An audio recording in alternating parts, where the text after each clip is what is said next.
The communications director for the CSN says the network received verbal permission from the police before that permission was revoked.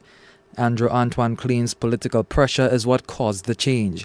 He says the CSN was hoping to hold the march on October 8th to protest the water privatization efforts by the government. Antoine says permission was granted for a political meeting for the night before, which the CSN finds curious. There was nothing to indicate, because they had been given permission, that the police had any resource limitations. So we found that more than passing strange that the SLP had been granted permission, but our own activity 1 day later was denied permission because of, as the police put it, resource limitations. But the head of operations in the police force says this is not the case. Assistant Commissioner of Police Moses Charles denies claims that permission was ever given for the protest march.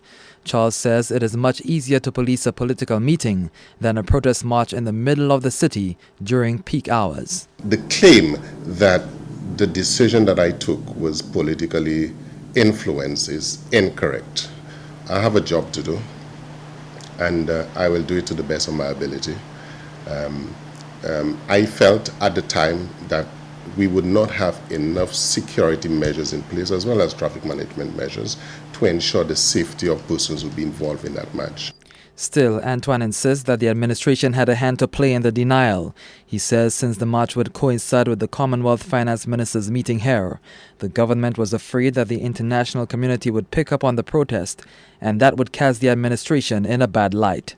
Denying us permission to have our protest march wasn't just an attack on free speech, it was also an attack on popular dissent, as well as an attack on democracy. We strongly believe that the political directorate was responsible for us not getting the permission that we sought because of the presence of members of the international media to cover the Commonwealth Finance Ministers meeting being held at Sandals Grand.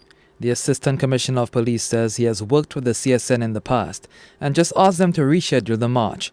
Charles says his job is to guarantee the security of the population, and in that case he could not, and that's the only reason the civil society network's request was denied. Clinton Reynolds, HTS News, Channel 4.